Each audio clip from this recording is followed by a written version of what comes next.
Hello student, welcome back to my channel. कैसे हैं आप सभी लोग। आप लोग की एमआरएस अकाउंटेंट की क्लासेस चल रही थी, जिसमें कि काफ़ी चीज़ें हम लोग पढ़ चुके हैं। अब जो आप लोग का नेक्स्ट टॉपिक इसमें रहने वाला है, जो कि आपके टियर 2 से रिलेटेड ये क्लासेस हैं, जिसमें कि कॉमर्स जो सब्जेक्ट है वो मैं आप लोग को कंप्लीट करवा रही हूँ, क्योंकि टियर 1 और टियर 2 में ज़्यादा टाइम का आप लोग को मार्जिन देखने को नहीं मिलेगा। तो दोनों चीज़ों के साथ साथ तैयारी करिए, बहुत ही इंपॉर्टेंट है। तो इसमें हमारी क्लासेस चल रही थी, जो प्रीवियस वीडियो आई थी हमने वहाँ पर बैंक रिकन्सिलिएशन स्टेटमेंट के बारे में पढ़ा था, बीआरएस के बारे में। आज की वीडियो का टॉपिक रहने वाला है capital and revenue expenditure and receipt. ये बहुत ही इम्पोर्टेंट ये वाला आपका टॉपिक है। इससे रिलेटेड 1-2 क्वेश्चन आपके ज़रूर एग्ज़ाम में बनते हैं। और अगर आपने एमआरएस पीजीटी में भी फॉर्म फिल किया होगा, तो वहाँ पर भी, और या फिर एलटी ग्रेड का भी फॉर्म फिल किया है, तो उसमें भी ये टॉपिक बहुत ही इम्पोर्टेंट रहने वाला है। ये जो भी मैं क्लासेस करा रही हूँ आपके लिए, वो कॉमर्स में आपने किसी भी में भी टीजीटी, पीजीटी में भी अगर आपने फॉर्म फिल किया होगा, एलटी ग्रेड की हैं वैकेंसीज़, तो वहाँ पर भी ये वाले टॉपिक्स आपको बहुत हेल्प करेंगे, क्योंकि बेसिक चीज़ें सारी सेम ही रहनी है, अकाउंट्स में कुछ बदलना नहीं है। और ये मैं आप लोग को सारे ही, काफ़ी बच्चों के क्वेश्चन रहता है कि मैम अकाउंट्स के अलावा बाकी चीज़ें भी, तो मैंने डिटेल सिलेबस आप लोग को प्रोवाइड कराया था, बहुत से बच्चों को नहीं मिला होगा। तो उसकी जो पीडीएफ है मैं टेलीग्राम पे डाल दूँगी, तो जो भी बच्चे नए हैं, देख रहे हैं, तो वहाँ से डाउनलोड कर लीजिएगा। तो वहाँ पर डिटेल में आपको पता चल जाएगा कि कौन-कौन से टॉपिक्स ऐसे हैं जो इम्पोर्टेंट हैं, जो कि आपके एग्ज़ाम में पूछे जा सकते हैं। तो ये तो बात हो गई टियर 2 की। और टियर 1 की अगर हम बात करें, कि जो कि आपका पेपर अभी दिसंबर में होने वाला है, तो इसके जो प्रीवियस ईयर के क्वेश्चंस हैं वो मैं आप लोग को करवा रही हूँ।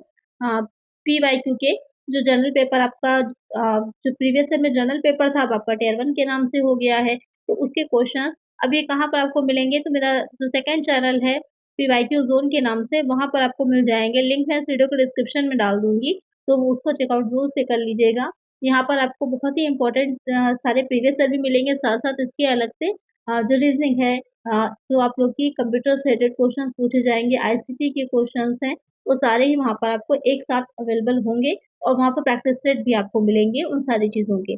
वो टियर 1 की तैयारी भी आपकी उस चैनल से हो जानी है, और टियर 2 की तैयारी आप यहाँ पर कर सकते हैं। तो ओवरऑल आपको सब कुछ फ्री में मिल रहा है, कुछ भी पेड यहाँ पर नहीं है, सारी चीज़ें फ्री में आपको अवेलेबल मैं करवा रही हूँ। तो इतना तो कर सकते हैं आप कि लाइक कर लीजिएगा और इस चैनल को सब्सक्राइब ज़रूर से कर दीजिएगा। वो वीडियो को ज़्यादा से ज़्यादा शेयर करिए और हाइप कर दिया करिए। वीडियो को हाइप भी कर दिया करिए। तो यहाँ पर अब शुरू करते हैं हम अपना जो टॉपिक है, capital and revenue expenditure and receipt. क्या होता है सबसे पहले वो समझ लीजिएगा, कि जब हम बात कर रहे होते हैं कैपिटल रेवेन्यू एक्सपेंडिचर की, पूंजीगत एवं राजस्व व्यय एवं प्राप्तियाँ। तो यहाँ पर क्या होता है, कैपिटल एक्सपेंडिचर या फिर पूंजीगत व्यय जिसे कहा जाता है। तो कैपिटल नाम से क्लियर हो रहा है, पूंजी की बात की जा रही है। पूंजी या जो कैपिटल है वो आप कहाँ पर देखते हैं, जब हम बैलेंस शीट आपने देखी होगी बनाते हैं, तो बैलेंस शीट में आपने कैपिटल देखी होगी। और रेवेन्यू क्या होती है, इनकम होती है। तो इनकम आप कहाँ पर जनरली देखते हैं, प्रॉफिट एंड लॉस अकाउंट में देखते हैं। तो यहाँ पर कैपिटल जो होती है, कैपिटल एक्सपेंडिचर की बात जब की जाती है, तो जो ऑर्गेनाइजेशन है, कंपनी है, कोई इंस्टीट्यूशन है, उसमें जो कुछ भी फिक्स्ड एसेट होती हैं, जो स्थायी संपत्तियाँ होती हैं, उसको अर्न करने के लिए या उसको जो है परचेज़ करने के लिए आप जो कुछ भी पूँजी लगा रहे होते हैं, वो सारी क्या कहलाती है, कैपिटल एक्सपेंडिचर कहलाती है। यहाँ पर अगर हम देखें, this refers to expenses incurred to acquire asset that have a useful life of more than one accounting period. These assets are typically used to generate income over a long period. अब एक-एक point को ध्यान में रखिएगा। इस तरह से जो मैं आप लोग को बना के दे प्रोवाइड करा रही हूँ, अगर आपका जो डिस्क्रिप्टिव पेपर आता है, बहुत से बच्चे कन्फ्यूज़ हैं इस चीज़ में कि डिस्क्रिप्टिव पेपर अगर आ रहा है, तो जो 15 क्वेश्चन पूछे जाने हैं, उसमें क्या आएगा? तो इस तरह के ही क्वेश्चंस आपको देखने को मिलेंगे कि क्या होती है कैपिटल रेवेन्यू एक्सपेंडिचर, क्या है इसके एग्ज़ाम्पल्स पूछे जा सकते हैं, इसका नेचर क्या होता है? या फिर एग्ज़ाम्पल दे सकता है, आपको कहेगा कि इसको डिफाइन करिए। इस तरह से क्वेश्चंस आपके बनेंगे। तो उसी के अकॉर्डिंग आपको तैयारी करनी है। ये जो भी आप देख रहे हैं यहाँ पर, ये इतना सफिशिएंट आपको मैं दे रही हूँ कि अगर इतना लिख लीजिएगा और थोड़ा-सा उसमें ऐड ऑन कर लीजिएगा, तो भी आपके लिए काफ़ी होगा। अब यहाँ पर जो कैपिटल एक्सपेंडिचर है, इस पर बात जो कर रहे थे, क्या हो जाती है कि जो आपकी लॉन्ग टर्म एसेट्स होती हैं, जो संपत्तियाँ होती हैं, उनको एक्वायर करने में, जिससे कि वो लॉन्ग टाइम तक चलती हैं। जैसे कि आपने बिल्डिंग कोई खरीदी है, आपका ऑर्गनाइज़ेशन है, आपने उस किसी बिल्डिंग में जो है उसको ऑफ़िस अपना बनाया है, तो वो बिल्डिंग आप बार-बार चेंज तो करेंगे नहीं, वो लॉन्ग टाइम के लिए बिल्डिंग आपकी रहेगी, फर्नीचर आपका लॉन्ग टाइम के लिए रहने वाला है। तो कुछ चीज़ें जो होती हैं जो लंबे टाइम तक के लिए आपके लिए यूज़फुल होने वाली हैं, उसमें जो भी एसेट लगता या फिर जो एसेट्स हैं, उसमें जो भी पूँजी लगती है, वो सब आपकी कैपिटल एक्सपेंडिचर कहलाती है। और ये more than one accounting period मतलब ये हो गया कहने का कि एक से ज़्यादा अवधि के लिए वो यूज़फुल होती हैं।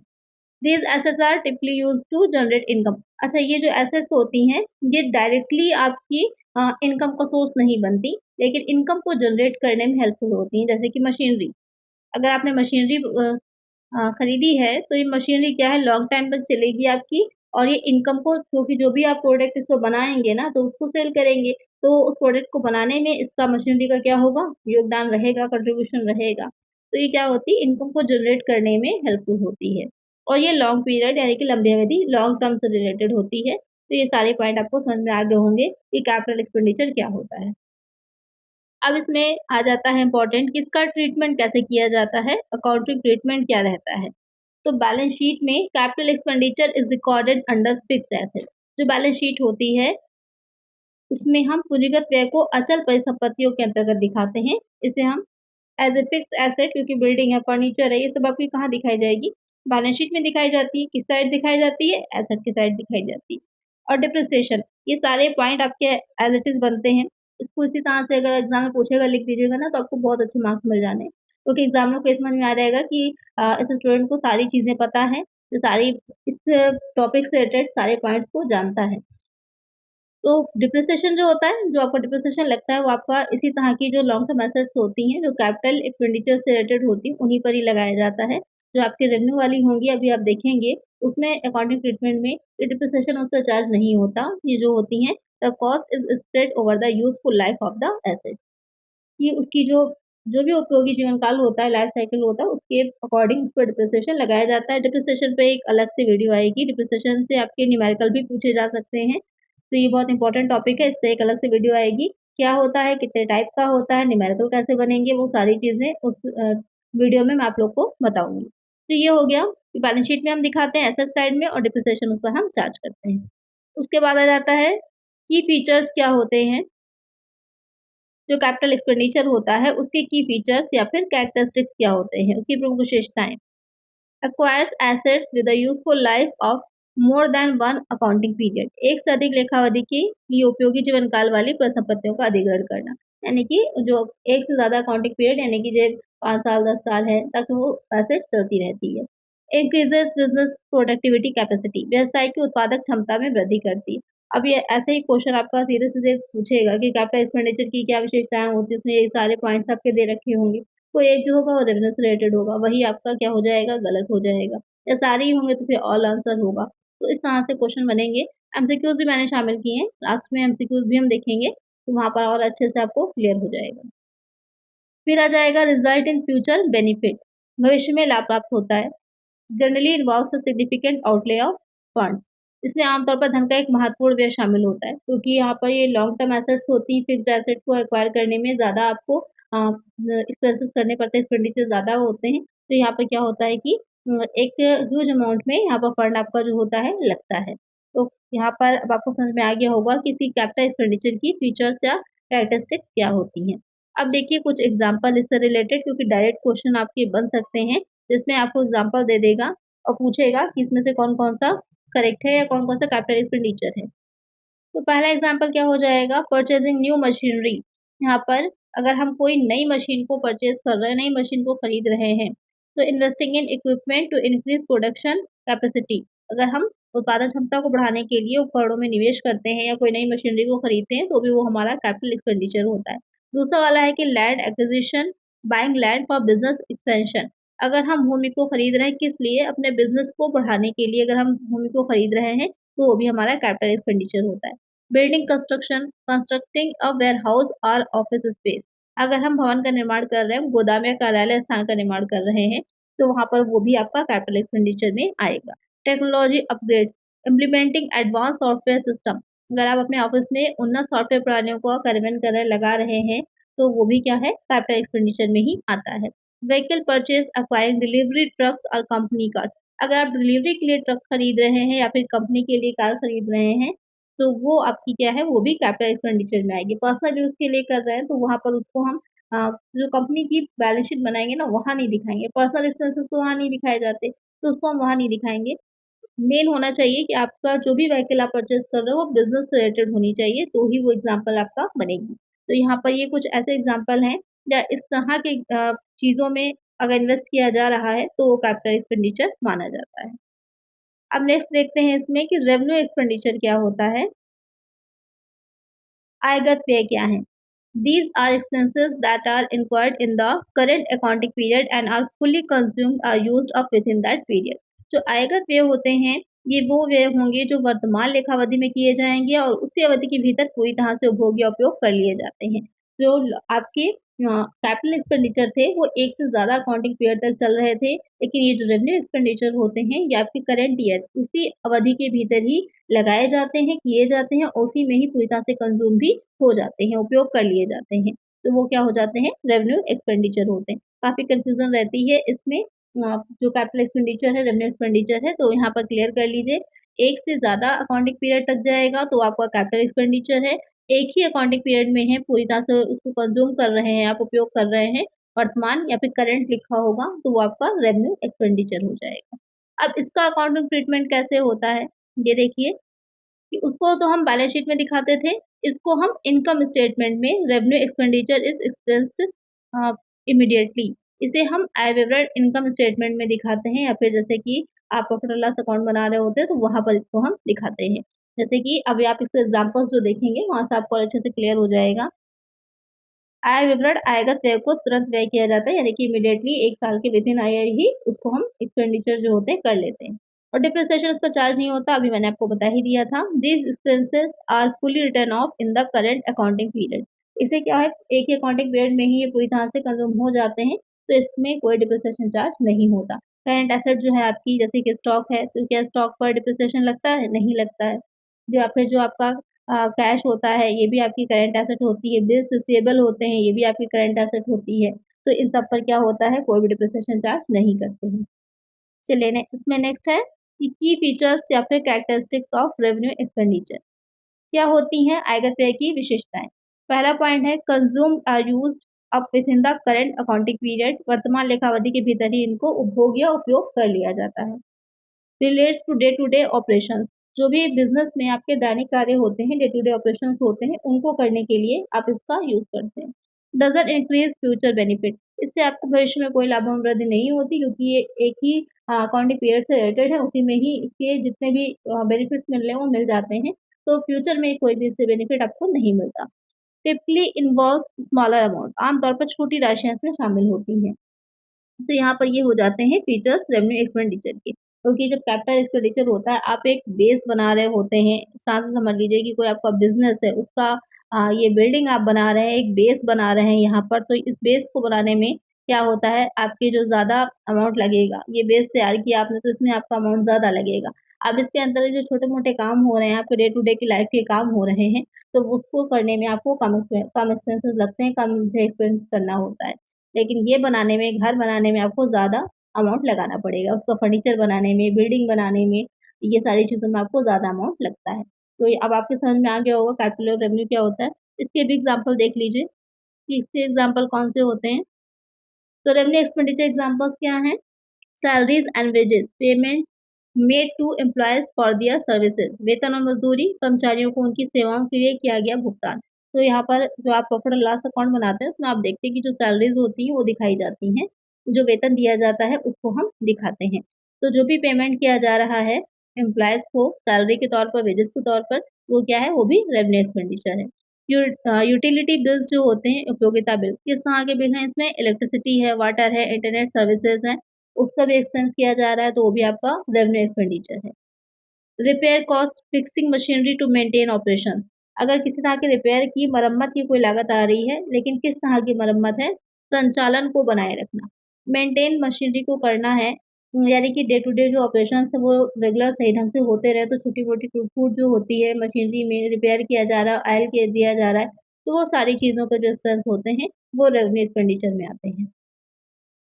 नेक्स्ट आ जाता है एडवर्टाइज़िंग, जो विज्ञापन किया जा रहा है, marketing campaigns to promote the business को प्रमोट करने के लिए जो विज्ञापन हो रहा है वो भी आपका किस में आता है, रेवेन्यू। फिर आ जाता है inventory purchase, procuring raw material for production, जो भी इन्वेंट्री खरीदी जाती है, आप रॉ मटेरियल स्पेशली ध्यान दीजिएगा, जो आप कच्चा माल रॉ मटेरियल को परचेज करते हैं प्रोडक्शन के लिए, तो उसको भी हम आयकर व्यय के अंतर्गत ही शामिल करते हैं। तो आपने देखा जितने भी एक्सपेंसेस यहाँ पर दे रखे हैं वो डे टू डे बिजनेस के ऑपरेशन से रिलेटेड दे रखे हैं, तो वो सब आपके रेवेन्यू एक्सपेंडिचर हो जाते हैं। नेक्स्ट इसमें है डिफर्ड रेवेन्यू एक्सपेंडिचर, अभी इसी की बात कर रहे थे। क्या होता है, these are expenses incurred in the current period but are expected to benefit future period, they are treated as asset and are gradually written off over their useful life. तो जो डिफर्ड रेवेन्यू यानी कि अस्थगित आयकर व्यय होते हैं, ये वर्तमान अवधि में किए गए हैं, यानी करंट पीरियड में तो किए जाते हैं, लेकिन इनसे जो बेनिफिट आपको मिलेगा भविष्य की अवधि में लाभ होने की उम्मीद होती है, यानी कि फ्यूचर में अगर अभी आप एडवर्टाइजमेंट कर रहे हैं तो धीरे धीरे लोगों पर उसका इफेक्ट पड़ता है, लोग आपकी चीज को की तरफ अट्रैक्ट होते हैं, मार्केट में उस चीज को जाकर के डिमांड करते हैं, उसके बाद उसकी आप सप्लाई करेंगे और मार्केट में डिमांड वहां पर बढ़ेगी, तो उसका बेनिफिट आपको मिलेगा। इन्हें परिसंपत्ति के रूप में माना जाता है, उनके उपयोगी जीवन काल में धीरे धीरे इनको क्या होता है, रिटर्न ऑफ कर दिया जाता है। जो डिफर्ड रेवेन्यू एक्सपेंडिचर होते हैं उन्हें धीरे धीरे क्या होता है, रिटर्न ऑफ भी कर दिया जाता है। जैसे कि अगर आप बात करें जो भी शेयर्स इशू किए जाते हैं तो वहाँ पर कुछ उसका एक्सपेंसेस किए जाते हैं, उनको फ्लोटिंग चार्जेस बोला जाता है, उनको फ्लोटिंग चार्जेस कहा जाता है, जो भी एक्सपेंसेस किए जाते हैं शेयर्स को या डिबेंचर्स को इशू करने में, तो वहाँ पर इनको फ्लोटिंग चार्जेस जो होते हैं इनको भी डिफर्ड रेवेन्यू एक्सपेंडिचर ही माना जाता है और धीरे-धीरे क्या होता है, इनको रिटर्न ऑफ कर दिया जाता है। अच्छा, कहाँ पर दिखाया जाता है? इनको दिखाया जाता है, इनको एक तरह से कृत्रिम संपत्तियाँ माना जाता है, फिक्टिशियस एसेट्स माना जाता है और इसको हम कहाँ दिखाते हैं? जो आप बैलेंस शीट बनाते हैं उस बैलेंस शीट में एसेट साइड में सबसे लास्ट में जो होता है, वहाँ पर इसको हम दिखाते हैं। प्रिलिमिनरी एक्सपेंसेस भी आते हैं इसके अंतर्गत, जो प्रारंभिक व्यय होते हैं ये भी इसके अंतर्गत आते हैं, तो आपने इसके बारे में तो पढ़ा भी होगा प्रिलिमिनरी एक्सपेंसेस के बारे में कि इनकम टैक्स में आपने पढ़ा होगा कि पूरी एक साथ नहीं इसको जो है पूरी तरह रिटर्न ऑफ किया जाता है, 5 बराबर किस्तों में 5 इंस्टॉलमेंट में इसको क्या करते हैं, रिटर्न ऑफ करते हैं। तो यहाँ पर क्या होता है, फिक्टिशियस एसेट में ये भी शामिल हो जाता है, काल्पनिक संपत्तियाँ हो जाती हैं। तो वो आपकी क्या है, डिफर्ड रेवेन्यू एक्सपेंडिचर होते हैं। इसके जो विशेषताएँ हैं, इसकी कैरेक्टरिस्टिक्स हैं वो भी देख लीजिए। Included in the current period but benefit future period, यानी वर्तमान में हम कर रहे हैं लेकिन हमको जो बेनिफिट मिलेगा वो फ्यूचर में मिलेगा। Treated as asset on the balance sheet, तो अभी मैंने आपको बता ही दिया, इसे बैलेंस शीट में परिसंपत्तियों के रूप में दिखाया जाता है।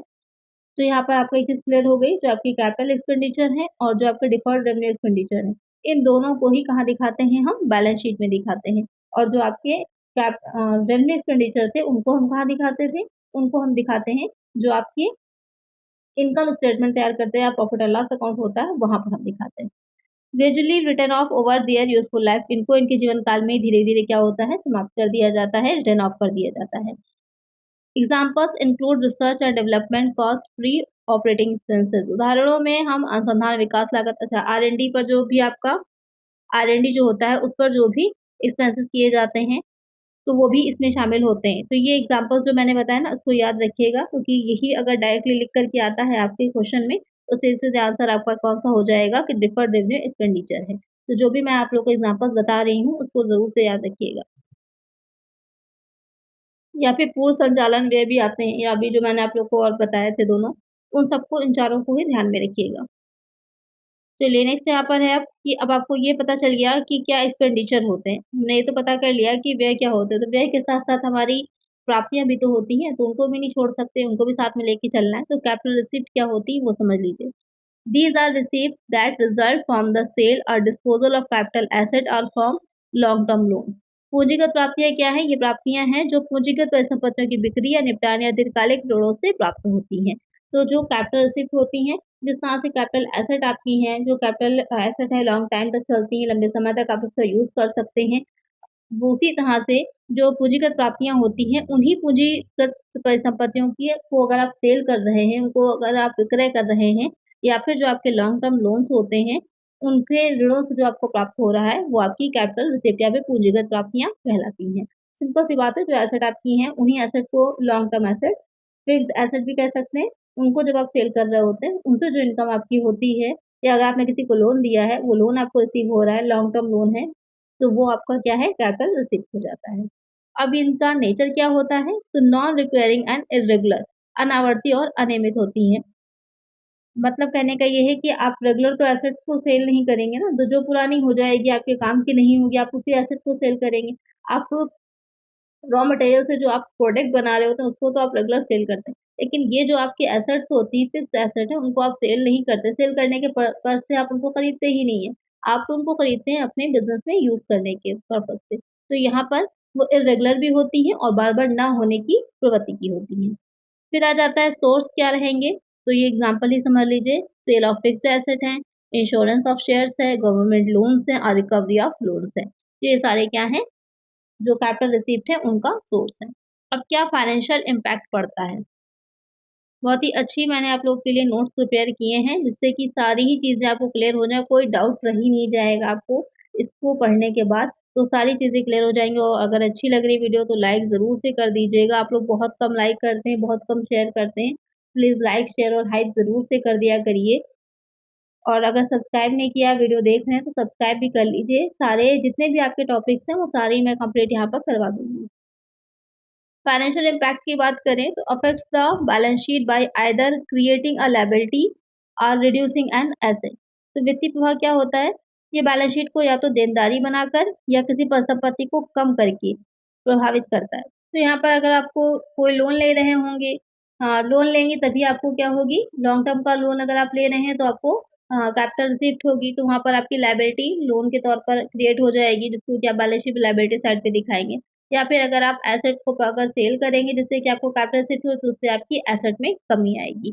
तो यहाँ पर ये फाइनेंशियल इम्पैक्ट पड़ता है कि बैलेंस शीट में आपकी एक तरफ तो क्या होता है, या तो फिर आपकी लायबिलिटी बढ़ जाएगी या तो फिर एसेट्स आपकी कम हो जाएंगी। पर्पस क्या रहता है, पर्पस है आपका उद्देश्य, use for long term investment and to change the financial structure of a business. दीर्घकालिक निवेश व्यवसाय की वित्तीय संरचना में बदलाव के लिए उपयोग किया जाता है। ये मेन पर्पस रहता है कि आप लॉन्ग टर्म के लिए इन्वेस्टमेंट कर सकें, जैसे कि फाइनेंशियल मैनेजमेंट में आप कैपिटल वेस्टिंग अगर पढ़ेंगे, वो भी एक टॉपिक है आपका फाइनेंशियल मैनेजमेंट से रिलेटेड, वो भी मैं आप लोग को पढ़ाऊंगी। तो कैपिटल वेस्टिंग में यही मेनली किया ही जाता है कि क्या क्या हमारी लॉन्ग टर्म से रिलेटेड नीड्स हैं, कितना हमको फंड जो होगा वो चाहिए होगा, कहाँ-कहाँ से उस फंड को हम जो है कलेक्ट करेंगे, जिससे कि हम अपनी फाइनेंशियल जो लॉन्ग टर्म एसेट्स हैं उनको परचेज़ कर सकें। तो वही होता है पर्पस कि दीर्घकालिक निवेश और व्यवसाय की जो हमारी कैपिटल स्ट्रक्चर है बिज़नेस का, उसमें किस तरह से हम उसको उपयोग कर सकते हैं। तो ये आपकी हो जाती है कैपिटल रिसीप्ट के बारे में। अब अगर कैपिटल को पढ़ा है तो हमको रेवेन्यू को भी देखना है। तो रेवेन्यू रिसीप्ट क्या रहती हैं? तो यहाँ पर आयकर प्राप्तियाँ क्या हैं? Income generated from a business normal requiring operations. Business में जो कुछ भी आप प्रोडक्शन कर रहे हैं, रॉ मटेरियल आपने लिया था, तो रॉ मटेरियल से कुछ तो बनाया होगा। कोई भी प्रोडक्ट जो आप बना रहे हैं, उसको सेल करेंगे, उसको सेल करने से जो आपकी इनकम होती है, तो वो रेगुलर नेचर की होती है, बार-बार क्या होती है, अ, होने वाली प्रकृति रहती है, क्योंकि आप बनाएँगे फिर सेल करेंगे, वो एक पूरा साइकिल जो होता है वो चलता रहता है लगातार ही। तो इसकी प्रकृति क्या है, नेचर जो होता है इसका वो आवर्ती होता है, बार-बार होने की प्रकृति होती है। सोर्स क्या रहता है, जैसे कि अगर आप जो गुड्स हैं या सर्विसेज़ को प्रोवाइड करा रहे हैं तो उसको सेल कर रहे हैं। रेंट होता है, इंटरेस्ट होता है, डिविडेंड होता है। ये सारे क्या होते हैं, सोर्सेज़ रहते हैं रेवेन्यू रिसीप्ट के। फाइनेंशियल इम्पैक्ट क्या पड़ता है, ये किसको इफ़ेक्ट करती है, ये आपके प्रॉफ़िट एंड लॉस अकाउंट को इफ़ेक्ट करती है, क्योंकि उसी में ही आप जो भी आइटम्स हैं इससे रिलेटेड आपकी वो सब किसमें दिखाई जाती हैं, P&L में दिखाई जाती हैं। तो इफ़ेक्ट भी किसको करेगी, P&L। कैपिटल रिसीप्ट हो या कैपिटल एक्सपेंडिचर हो, दोनों ही बैलेंस शीट को इफ़ेक्ट करता है। और इसी तरह से कैपिटल जो रेवेन्यू आपका रिसीप्ट हो या फिर रेवेन्यू एक्सपेंडिचर हो, दोनों ही किसको इफ़ेक्ट करेगा, प्रॉफ़िट एंड लॉस अकाउंट को करेगा। बस इस चीज़ को बहुत अच्छे से दिमाग में बैठा लीजिए, ये वाले क्वेश्चंस आपके कभी गलत नहीं होंगे। डायरेक्टली इम्पैक्टिंग प्रॉफिटेबिलिटी, तो सीधे-सीधे आपके प्रॉफिट पर ही इफ़ेक्ट डालेगी। नेक्स्ट है इसमें पर्पस क्या रहता है? पर्पस क्या रहेगा, use for day to day expenses, आपके जो प्रतिदिन के जो भी एक्सपेंसेस होते हैं उनको करने के लिए दैनिक खर्चे जो होते हैं सच एज़ सैलरी है, मेंटेनेंस का होता है, अदर ऑपरेटिंग कॉस्ट होती है, तो उन सबको करने के लिए हमको इसकी नीड होती है। तो ये अब आपको क्लियर समझ में आ गया होगा कि क्या होता है कैपिटल एक्सपेंडिचर या रेवेन्यू एक्सपेंडिचर या रिसीप्ट या फिर डिफर्ड रेवेन्यू एक्सपेंडिचर। सारी चीज़ें आपको समझ में आ गई होंगी, ये टॉपिक अच्छे से क्लियर हो गया। अब आइए इसके कुछ हम जो एमसीक्यूज़ क्वेश्चन्स हैं वो देखते हैं, जिससे कि आपको ये समझ में आए कि अगर एमसीक्यूज़ से रिलेटेड पूछा जा रहा है, तो क्वेश्चन आपका किस तरह से बनेगा। Which of the following is the capital expenditure, निम्नलिखित में से कौन सा पूंजीगत व्यय है। तो ये आपके कुछ एग्जांपल्स दे रखे हैं कैपिटल एक्सपेंडिचर के, आपको ये बताना है कि इसमें से कौन सा कैपिटल एक्सपेंडिचर का है। सैलरी दी जा रही है, purchase of office stationery, purchase of a new factory, advertising expenses. तो आपने अभी सारे एग्जाम्पल पढ़ ही लिए कैपिटल एक्सपेंडिचर के। सैलरी दी जा रही है, वेतन है, क्या नेचर है, ये प्रॉफिट एंड लॉस अकाउंट में दिखाते हैं, कहाँ जाएगा, रेवेन्यू एक्सपेंडिचर होगा ये। ऑफिस स्टेशनरी परचेज कर रहे हैं, ये भी आपका रेवेन्यू में जाएगा। आप एक नई फैक्ट्री खरीद रहे हैं, तो फैक्ट्री आप बार बार तो नहीं खरीदेंगे ना, आपने एक फैक्ट्री खरीदी है, वो लॉन्ग टाइम तक आपकी चलेगी, तो यही आपका क्या है, कैपिटल एक्सपेंडिचर है। उसको खरीदने में जो भी आपने एक्सपेंसेस किए हैं वो सारे क्या हैं, कैपिटल एक्सपेंडिचर हो जाते हैं। तो यहाँ पर करेक्ट आंसर क्या हो जाएगा, ऑप्शन सी हो जाएगा। नेक्स्ट क्वेश्चन लेते हैं। Capital expenditures are incurred to, पूंजीगत व्यय निम्नलिखित के लिए किए जाते हैं। Increase the revenue of the business, improve the efficiency of the business, enhance the future earning capacity of the business, all of the above. तो क्वेश्चन क्या कह रहा है, जो पूंजीगत व्यय होते हैं वो किसके लिए किए जाते हैं। व्यवसाय की आय में वृद्धि करने के लिए, दक्षता में सुधार के लिए, व्यवसाय की भविष्य की कमाई क्षमता में वृद्धि के लिए, या फिर सारे ही ऑप्शन सही हैं। तो अभी मैंने इसके बारे में बहुत अच्छे से आपको समझाया था, इसका नेचर भी अच्छे से समझाया था। तो इसका जल्दी से आंसर मुझे कमेंट करिए आप सभी लोग। अगर आपने ढंग से अगर वीडियो को देखा है, अच्छे से समझ रहे हैं आप लोग, तो यहाँ पर बहुत ही ईज़ी सा आंसर है, आप सभी बच्चे दे पाएँगे। तो इसका आंसर सभी लोग कमेंट करिएगा, जितने भी लोग वीडियो देख रहे हैं। चलिए नेक्स्ट क्वेश्चन लेते हैं। Which of the following is not a capital expenditure, इनमें से कौन सा पूंजीगत व्यय नहीं है। Purchase of land, construction of A building, repair of existing machinery, purchase of new machinery. तो क्या कह रहा है कि इसमें से कौन सा जो है वो कैपिटल एक्सपेंडिचर नहीं, पूंजीगत व्यय नहीं है। तो अगर कोई भूमि खरीदी गई है तो वो क्या है, आपका कैपिटल में ही आएगा। बिल्डिंग का कंस्ट्रक्शन भी कैपिटल है, और अगर आप कोई न्यू मशीनरी परचेज कर रहे हैं तो वो भी आपका कैपिटल एक्सपेंडिचर। लेकिन अगर आप मौजूदा मशीनरी की मरम्मत करें, कोई रिपेयर का काम कर रहे हैं एग्जिस्टिंग मशीनरी का, तो वो आपकी कैपिटल एक्सपेंडिचर नहीं होगी। एक आंसर क्या है यहाँ पर हमारा, ऑप्शन सी हो जाएगा। रिपेयर या मेंटेनेंस जो है, अगर एग्जिस्टिंग में आप कर रहे हैं होते हैं तो वहाँ पर वो आपकी कैपिटल एक्सपेंडिचर नहीं होती, वो रेवेन्यू में जाती है। लेकिन अगर कोई नई मशीनरी को आप इंस्टॉल कर रहे हैं तो उसके लिए कोई एक्सपेंसेस कर रहे हैं, तो वो आपका किस में जाता है, वो कैपिटल एक्सपेंडिचर में जाता है। और अगर आपने उसको कैपिटल में यानी कि मशीनरी अकाउंट में ना दिखा करके आपने कोई और एक्सपेंसेस में जाकर दिखा दिया, तो वहाँ पर वो क्या हो जाती है, एरर हो जाती है। और ये किस तरह की एरर होती है, ये आपकी प्रिंसिपल की एरर हो जाती है। ये सारी चीज़ें, सारे कॉन्सेप्ट एक दूसरे से कनेक्टेड हैं। आप सबको अच्छे से समझेंगे तभी आप आंसर दे पाएँगे। अकाउंट्स में, कॉमर्स में सारे ही जितने सब्जेक्ट हैं, जितने ही पेपर हैं, वो सब एक दूसरे से कनेक्टेड हैं, कोई अलग नहीं है। आप ये सोचें कि फाइनेंशियल अकाउंटिंग अलग है, कॉस्ट अकाउंटिंग अलग है, फाइनेंशियल मैनेजमेंट अलग है, तो वहाँ पर आप रॉन्ग हैं। आप एक चीज़ को अच्छे से समझेंगे, उसको ही दूसरे में भी इम्प्लीमेंट करना होता है। जी, तो वहाँ पर अगर आपने एक को छोड़ दिया तो आपस में कोऑर्डिनेट नहीं कर पाएँगे, समझ नहीं पाएँगे। चलिए नेक्स्ट क्वेश्चन लेते हैं। रेवेन्यू एक्सपेंडिचर्स आर जनरली, राजस्व व्यय जो होते हैं या फिर आयगत व्यय जो है वो सामान्यतः क्या होते हैं, लार्ज इन अमाउंट है, स्मॉल इन अमाउंट है, लॉन्ग टर्म इन नेचर है, शॉर्ट टर्म इन नेचर है। तो यहाँ पर जो रेवेन्यू एक्सपेंडिचर होते हैं, आयगत व्यय होते हैं, किस नेचर के होते हैं, तो ये आपकी स्मॉल इन अमाउंट और शॉर्ट टर्म इन नेचर, ये दोनों ही पॉइंट सही तो जा रहे हैं, लेकिन जनरली अगर बात करें सामान्यतः, तो ये आपके अल्पकालिक, ये वाला पॉइंट जो है, जो शॉर्ट टर्म इन नेचर वाला है, वो ज़्यादा करेक्ट हो जाएगा, क्योंकि आपका जो ये वाले एक्सपेंडिचर्स होते हैं, वो हम बहुत शॉर्ट टर्म के लिए यानी कि एक ही अकाउंटिंग पीरियड के लिए इसका यूज़ करते हैं, कई अकाउंटिंग पीरियड में नहीं जाता। तो यहाँ पर करेक्ट आंसर जो होगा वो आपका ऑप्शन डी वाला ज़्यादा करेक्ट होगा। क्योंकि अगर कोई बड़ा बिज़नेस है तो वहाँ पर जो आपके रेवेन्यू एक्सपेंडिचर हैं वो भी ज़रूरी नहीं है कि स्मॉल अमाउंट में ही हो, लार्ज अमाउंट में भी हो सकते हैं। लेकिन यहाँ पर जो शॉर्ट टर्म है इन नेचर, तो शॉर्ट टर्म की जब हम बात करते हैं तो वहाँ पर आपकी 1 वर्ष की अवधि की बात होती है, तो यहाँ पर करेक्ट आंसर हमारा ऑप्शन डी वाला ज़्यादा करेक्ट होगा। चलिए नेक्स्ट क्वेश्चन है, डिफर्ड रेवेन्यू एक्सपेंडिचर इज़, जो आपके अस्थगित राजस्व व्यय हैं वो किस तरह के होते हैं? Expenditure incurred in the current period but benefits future period, future, या फिर expenditure incurred in the future period but benefits the current period, या फिर current period but has no future benefit, या फिर future period but has no current benefit. तो यहाँ पर एक तरह से आपको कॉम्बिनेशन बना के क्वेश्चन को दिया हुआ है जो ऑप्शंस हैं। एक में कह रहा है कि जो आस्थगित राजस्व व्यय होते हैं, वो वर्तमान अवधि में किया गया व्यय लेकिन भविष्य की अवधि को लाभ पहुँचाएगा। भविष्य की अवधि में किया गया हुआ है, लेकिन वर्तमान को तो ये तो पॉसिबल ही नहीं है कि आपने फ्यूचर में करेंगे और आपको अभी उसका बेनिफिट मिल रहा है तो गलत हो जाएगा सीधे-सीधे।